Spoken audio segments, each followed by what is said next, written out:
Hi guys, MrRoflWaffles here. This is all the footage of the new Die Rise map that's going to be coming out in the Revolution map pack on January the 29th for Xbox Live users. And so this is all from the trailer. I'm only going to be covering stuff about Die Rise, not about Turned or anything like that. This is all the Die Rise footage. I'm playing it now in real time, and then at the end of this real time showing, I'm actually going to play it in normal time. Sorry, not normal time, in slowed down time, and then talk about individual things in the trailer that I think are interesting or just of note and that I need to talk about. And while it's playing, I just want to sort of tell you that I'm MrRoflWaffles. If you don't know who I am, then hit that subscribe button and just welcome to my world of zombie content and all that good stuff, as well as plenty of vlogs along the side and all that jazz. But we're coming to the end of the real-time footage now, so we're going to go into slow motion, and I'm going to pretty much dissect each individual thing that happens. So here we go. Starting off, we've got this. Not really very much to say. I mean, the zombies are spinning around, that one's wearing a tie, and there's something in the background. This is an example of the verticality on the map, and then we've obviously got Misty shooting an M16, and then Rossman and Samuel in the background there, and that's about everything that's in this clip. Okay, so we move on to the next one. We've got Die Rise, that's all very good. We've seen this image before, and we've also got the meteor in the background, as I talked about in another video previous to this one. Before I saw the trailer, I actually made a video about that, but we're going to be diving straight into the actual main analysis now, because this is the big, bulky clip that they actually show of the map. There's Reza El Ghazi, who I talk to on Twitter occasionally, and he seems to be a really nice guy, and he basically talks a little bit about the verticality of the map. So we're going to be able to be dropping down and then climbing back up again. I'm actually going to talk a little bit more about this in more depth in a second, but we've got these cinematic shots inside the actual track offices, which are never very interesting. This is a image of the map basically being built. I guess it's in sort of skeleton form there, really. Obviously not fully rendered out, but we get a little image of the roof there, and then we get this. Now, he's on round 1. He's got something like 97,000 points, so he's going to have a bank nearby, we assume, or we can assume at least that he's managed to get to a bank and then get the money out and continue from there, dropping down. And we've obviously got these clouds, which I do not like the look of. I don't like the look of those blooming clouds. Look! Stop! Freeze frame in the sky. Look at that. It's something. I don't know what it is, but it's something. Now, we've seen the meteors before. Whether that is some kind of throwback to the Tower of Babel with the energy coming off the tower or not, I don't know. But there is something in the sky. What is it? Let me know what you think it is in the comment section below. Whether it's a blimp like we saw, I mean, this will just absolutely blow my mind, but if it's a blimp like we saw in the files in World at War, right back in the World at War days, that's years ago, literally, we had this blimp map that was going to be a zombie map. People were speculating, but no one really knew much about it, and it's got, like, there are a couple of catacombs texture files as well, and all that sort of stuff, and it was really confusing as to what it actually was. But now we've got this silhouette in the sky. No one really knows what it's doing. I mean, is it going to be akin to the power room and the labs area on Green Run, in the sense that that's some sort of weird futuristic looking area, and then the rest of the map is really decrepit and barren? It also does look, if we just sort of look at this clip again, it doesn't look like there's possibly, and it's very hard to say, but possibly another one on the right, but I don't think so. I think there's only one of these things, personally, and it's floating there, silhouette in the sky. Let me know what you think it is in the comment section below, and we're now going to move on. Right, so as the meteors come down, that is all well and good, looking fiery and scary and probably quite annoying if they land on you. This zombie is just sitting there, again with the foggy stuff in the background and then the skyscraper looking thing. We've got a light in the background there, whether that is the sun. It looks a bit low for the sun, to be honest, in my opinion, but whether it's the sun or some other light source, I don't know. Now we go here. Now we have Rossman and we have Samuel. Now, this is sort of, I'm not really sure whether it's actually of any significance or not. And the reason for that is, first of all, look how grainy it is. Just take a look at how grainy it is. It is ridiculously grainy. It's like they have got the sharpen tool in Sony Vegas and just put it all over it. I mean, it looks so over sharp. I don't know why. I can foresee no reasoning for this. I cannot explain this in any way. Let me know what you think the reason is, whether we're going to be playing as freaking Wall-E, or if we're going to be actually, like, if there's an actual reason for it, I don't know. But it is extremely grainy. We've obviously got this Chinese writing in the background there, and the Chinese lanterns as well, which is obviously just fitting in with the sort of scenery, because we know that this map is going to be set in China.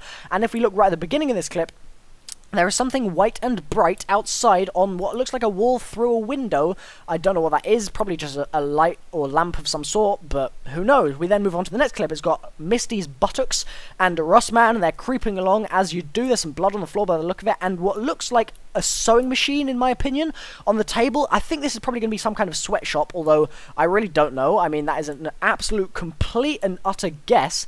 The tables don't look very nice, so it could be a sweatshop, I don't know, and obviously there's clothes and stuff like that on the floor. We then get another shot of, this time, Misty's stomach looking saucy as usual, and Samuel in the background there with his tash just being amazingly spiffing. The walls are broken down, and there are, again, these sewing machines and baskets. I assume they are making clothes, or it's some kind of weird laundry, and there is another fan as well, so we're going to be able to remake stuff, and there we have the power switch as well, obviously. So I'm sort of making the assumption that the power is going to be linked over a couple of locations. I feel like they should do that. I think that would be really cool, but it may not actually be that. It may just be that there's simply one switch and that's it. Missy's got her M16, and that's all fine and dandy. Really not very much to say about these shots. I mean, the lighting doesn't look great, and it's, again, very over-sharp. These zombies do look quite interesting. I mean, I'm going to let you make your own assumptions about that, the zombies' just general appearances. We then go back to this image, or this screen, rather, yeah, this, literally, it's a screen, and it's showing you, again, the map in progress, and he's going towards one of the elevators or lifts, if you're from the UK, and it's open and you're able to, by the look of it, fall down there. Now, it's really interesting because most of the complaints I heard about transit were about the lava, people saying they don't like the lava, they're not looking down all the time, and so they don't know whether they're stepping over it and all that jazz, and now you're going to be able to just sort of walk backwards and fall to your death, by the looks of things, which I'm thinking is probably not going to go down very well, personally, but we then go back to Reeza's face, and he's looking chirpy as usual. We've got a green light in there, whether that's going to be the speed color machine or something else, I don't know. Also, there's the red light on the wall there, the bulb, and just some other stuff that seems to be attached to the wall. It's really hard to say what is actually going on there. There's another red light on the opposite side, so I'm assuming they aren't actually of any significance, but it might be interesting to see it, and it will nicely add to the ambience. Now we move on a little bit, and we've got Dan Bunting with his beard looking cheeky, and then we get this throwback, or reference rather, to Escher. Obviously he's got his 1937 Tower of Babel, and we've actually got plenty of reason to believe that that is actually related to what we are sort of assuming the link is, because with Tower of Babel on Transit, or Green Run, in the Transit game mode, there's the Tower of Babel, and now we are having loads of references to Escher, and the fact that we don't really know whether the ceilings or floors, or we're standing on what side of things, which is going to be a bit weird. I mean, I kind of hope what they do is actually have some kind of mechanic that means that at some point you get flipped. Now, this won't happen because Treyarch will never do this, but it would be really, really cool to see us literally flip from the floor to what would then be the ceiling, and then be the floor, if you know what I mean. If we literally just suddenly the gravity switched and we were on the other side of the room, that would be pretty damn funny. Also, it does look like we've got some kind of Buddha there, sitting there, which is going to be interesting, seeing if we can tie that in with the sort of theology behind the zombie storyline and all that good stuff. And we then get Dan Bunting again. That's the end of this clip. We then get one final look, and I'm going to then give you my final thoughts. Okay, so this is the final look we get at the map. We've obviously got Misty there with a pack-a-punch M16, that's the Skull Crusher, and in the background on the wall you can see a painting. Whether that's going to be at all relevant, again, we don't know. We had the ear paintings on Green Run, which were significant because they were actually references to the actual Tower of Babel Easter egg and the whole theology and storyline behind that particular Easter egg. However, these ones may or may not have any significance along with that Chinese writing that we saw before. There's a cooler box on the floor there in this next shot, and zombie getting blown to bits, which is obviously something that I'm extremely happy to see. Gotta love blowing up zombies. Another poster on the wall there, and Russman and Samuel and Misty again. So again, no Malton. Now, wherever Malton is, I don't know. This comes to the end of my specific trailer analysis of the actual individual clips, and I'm now going to just talk for a little bit about what my thoughts are. No Malton. Whether he is in the bunker in Nuketown as we heard him, we don't know. I've got the quotes on my channel if you're interested in those. Whether the thing floating in the sky is of any significance, I don't know. There's definitely going to be a bank, I'm 100% sure. And obviously we've got the fact that the bank is accessible from round 1. So on round 1, by round 1, you can have 250,000 points sorted. Also, I do reckon that the helicopter is going to be some form of transport, although if that big floating thing, if that turns out to be the helicopter, I'm going to be disappointed, because it didn't look like one. It looked too square. But if that turns out to be a helicopter, then I reckon that's going to be our method of transport, so that when we're playing the transit game mode, we're going to be able to go from location to location, or rather building to building, and not have to worry about all the drops and stuff. The question I'm wondering is whether the fog is going to actually be transversable, whether you're actually going to be able to get into the fog somehow, because at the moment it looks like it's sort of between the buildings, but you're obviously very high up, so it's not on the floor, so you're not going to be able to just walk between them.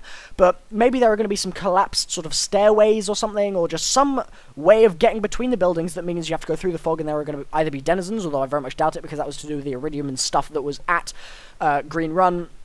I would assume at least, or like they're gonna have some other weird mystical crap going on. But they did make reference before to the new zombie in the trailer. They made reference to the Avogadro, or him as he's called in the achievements. But whether there's going to be anything like that on this map or not, I don't know. I would assume so, because otherwise it's a bit like they're stepping back in time, and just that seems a bit nonsensical to me. But anyway, I personally, this is my personal opinion now, I didn't like this trailer at all. I really thought that they were going to blow my mind away with it. I was, as I said in my my video with my thoughts that I uploaded just a little bit before this, before I saw the trailer, I had some ideas in there which I thought would be great if they could implement, and I was really excited just generally for the map because it was so steeped in mystery. But now, not so much. I don't know. I mean, let me know in the comment section down below, along with what you think that thing floating in the air was. Let me know what you think out of 10, what you would rate this trailer, and what you would predict this map to be. So maybe 5 out of 10 I would give it, possibly, something like that. And then the actual map itself, I'm going to be able to rate in a few weeks, so I'll do a follow-up video then. But January 29th is the day it comes out for the people on the Xbox with the Season Pass, or just generally on the Xbox. And other than that, there's not really very much I have to say. I've been MrRoflWaffles. I hope you guys have enjoyed my little analysis, my analysis of